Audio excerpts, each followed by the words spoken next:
Ladies and gentlemen, the last pay-per-view of the 2020 calendar season for the WWE has come to an end, and what a fantastic pay-per-view it was. It's always going to be good when you see some good matches on a pay-per-view, and this one brought a lot of surprises coming our way. TLC was the pay-per-view that we are going to talk about today, and we have a lot to discuss. So without further ado, let's talk about TLC in this video. Let's do it.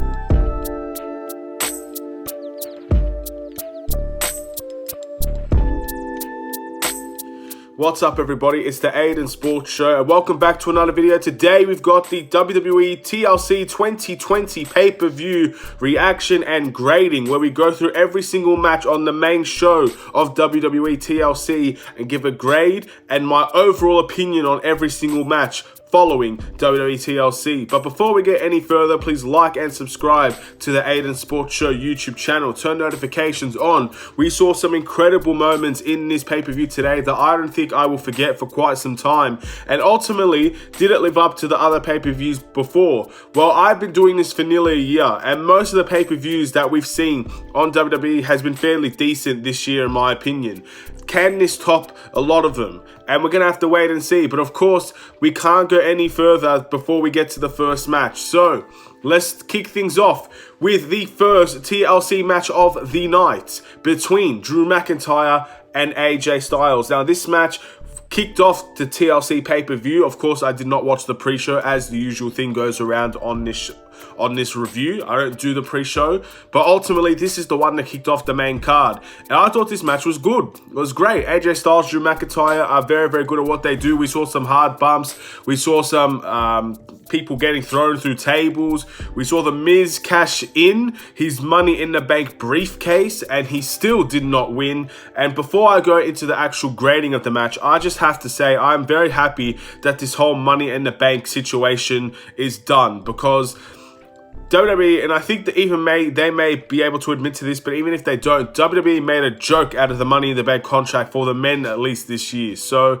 I'm very, very thankful that I no longer have to witness a Money in the Bank contract for at least another few months. I'm so excited about that. I can't be bothered watching someone cash in and someone lose their briefcase. This year has been a joke for the Money in the Bank. So that's just the way that I see it. And ultimately, in the end, The Miz tips off the joke by not winning the championship, because the winner was Drew McIntyre after...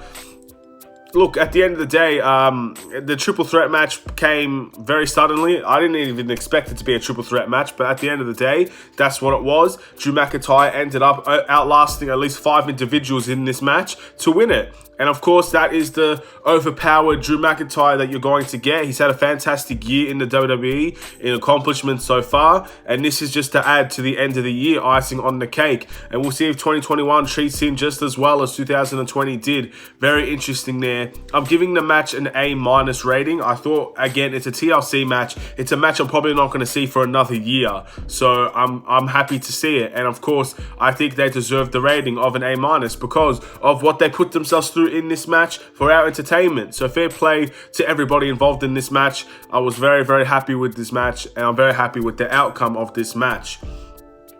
Moving on into the next match, Sasha Banks versus Carmella for the SmackDown Women's Championship. Now, this match was actually very, very good, and I was actually a little bit surprised by just how good this match was. Now, it wasn't an A-level match in my opinion, but it was very, very, very close, and I did not expect this out of a match between Carmella and Sasha Banks, to be honest. Now, Sasha Banks, I can't remember the last time Sasha Banks had a bad match on a pay-per-view, on a regular TV show, anywhere. I can't remember the last time Sasha Banks had a bad match. But ultimately, Carmella is really the one that surprised me today, because I never thought of Carmella as a fantastic wrestler. I thought she's more of a charisma type person, and her in-ring work is fine, but it's not at the peak where the best of the Charlotte Flairs and the Sasha Banks and the Baileys are. But it's her charisma that what got her there.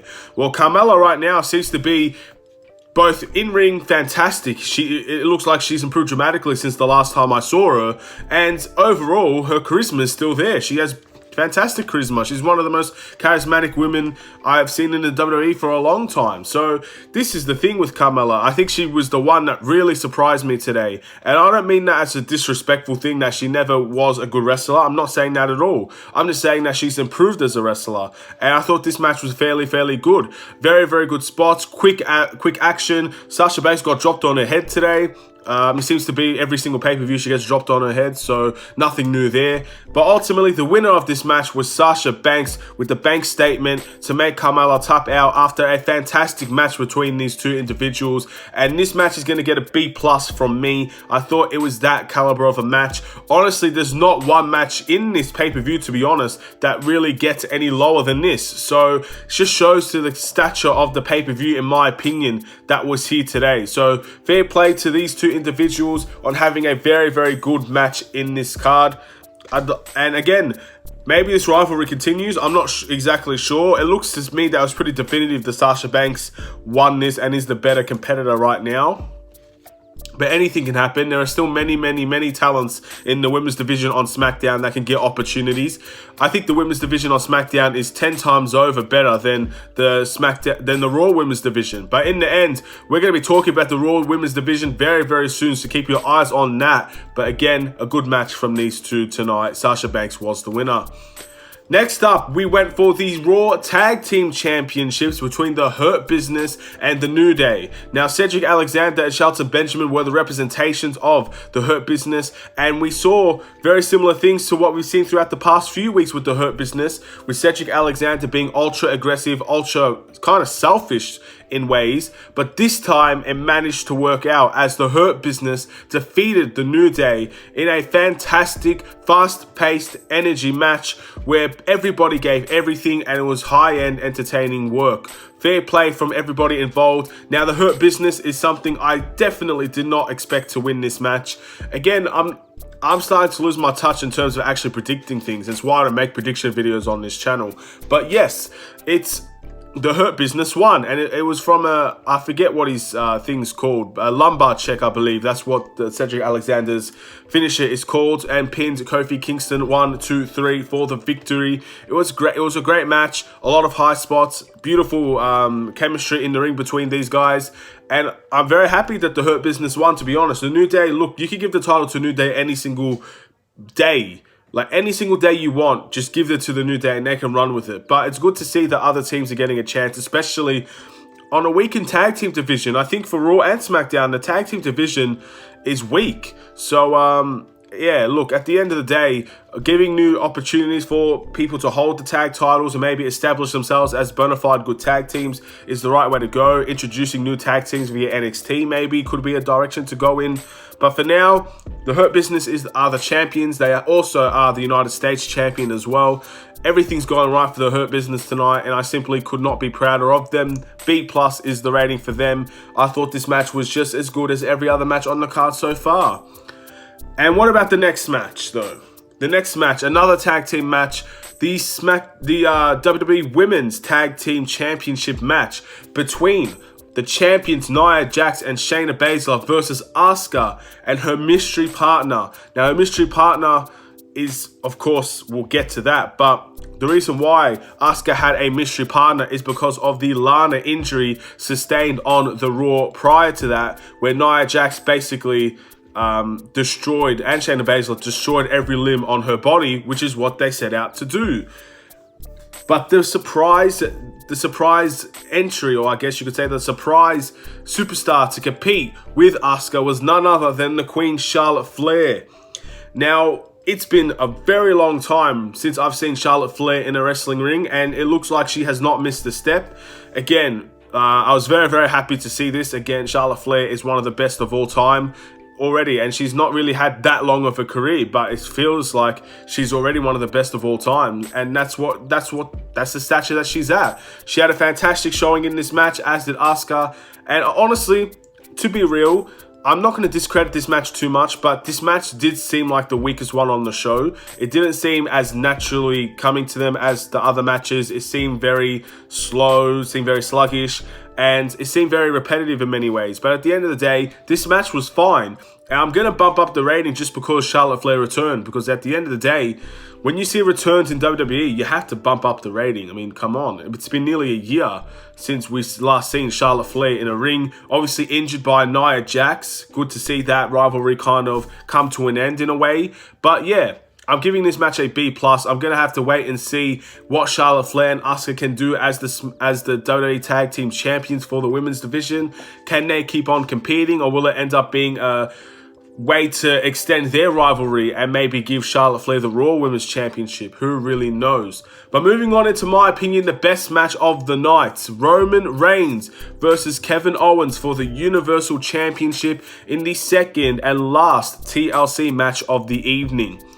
This match went the distance. This match brought a lot of storytelling, and this match brought a whole new character development, in my opinion, for Kevin Owens.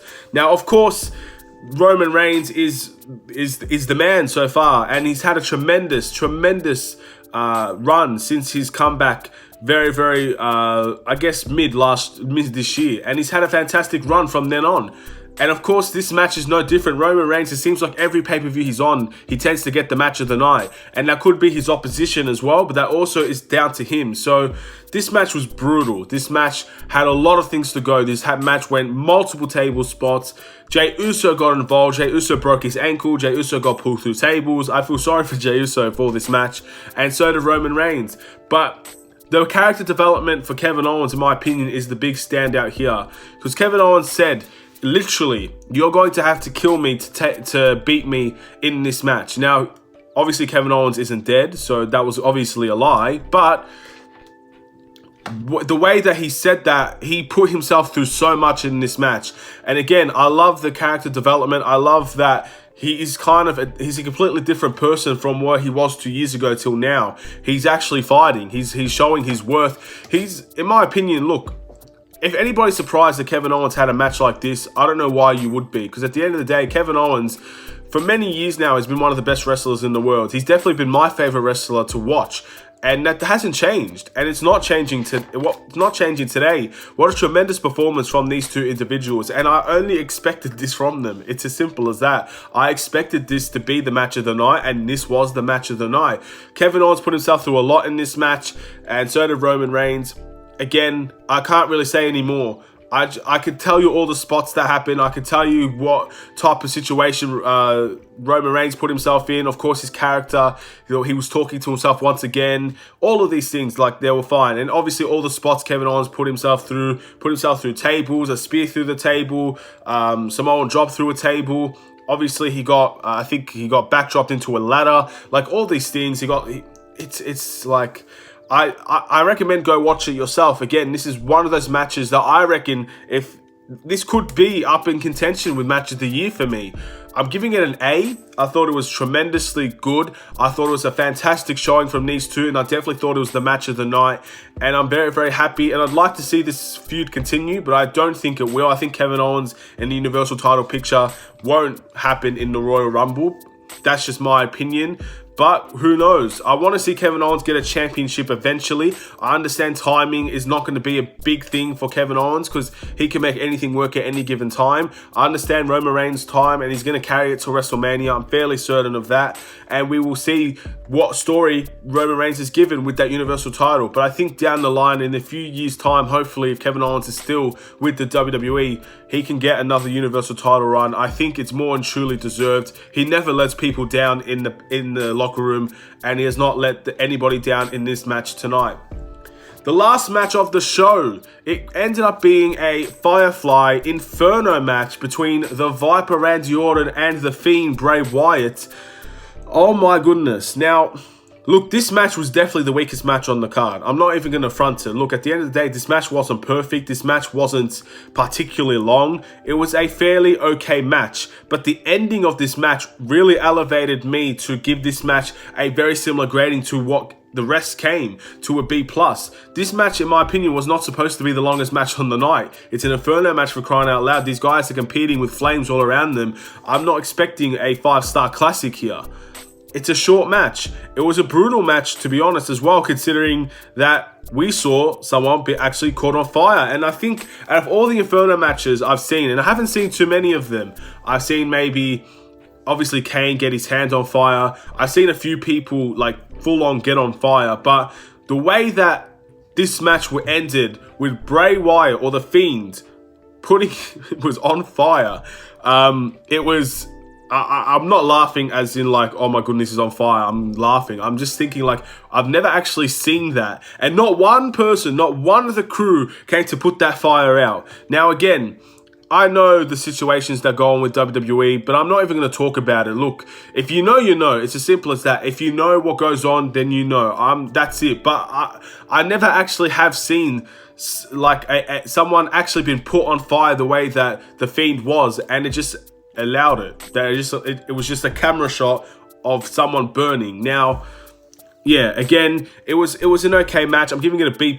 Again, I know it wasn't actually the Fiend. If you guys are telling me saying, oh, wrestling's fake, it's not actually the Fiend in there, I know. But again, the concept of what they actually did today is really outstanding in my opinion. And that ending really elevated that match to a whole new level. So I did not expect that in the slightest. Now, what's going to happen to the Fiend? If that was anybody else set on fire the way that the Fiend was set on fire, they would probably be dead. So I'm not expecting the Fiend to come to the shows anytime soon. But my goodness, what an ending to the show. Again, it seems like Randy Orton seems to be, in my opinion, Randy Orton's probably superstar of the year, to be honest, alongside Drew McIntyre, because he's been carrying the company. He's had match of the year candidates. He's done so much for this year of wrestling, where it's been one of the weaker years of wrestling, considering there's no fans. Randy Orton has picked up that ball, and he's done it so many times throughout his career, and he's done it again this year. So fair play to Randy Orton and for the rest of the WWE crew on a fantastic pay-per-view. Now, this pay-per-view was definitely better than a lot of the pay-per-views that I have talked about over recent months. And this is the perfect way to end the year. I'm actually going to give this pay-per-view rating an A- because, look, a lot of B pluses and 2 A's in this wrestling pay-per-view. But again, this was a joy to watch from end to end. I simply had no issues with any of the matches. They all worked out smoothly. Good surprise returns, good ending to the matches, and of course, fantastic TLC matches. There's not much more you can ask from a pay-per-view, in my opinion, especially one that's not really considered as the biggest pay-per-view out there for the WWE. The next pay-per-view that we need to discuss will be the Royal Rumble. By the time that comes out, it's been a whole year of me doing pay-per-view reactions and gradings. A whole year. That is something that I simply cannot fathom right now. But we've got a month or 6 weeks actually until that happens. So I'm going to leave it there. I'm going to leave it here. That is my WWE TLC grading, pay-per-view grading, and hopefully you guys enjoyed it. Thank you for watching. Please like and subscribe if you're new.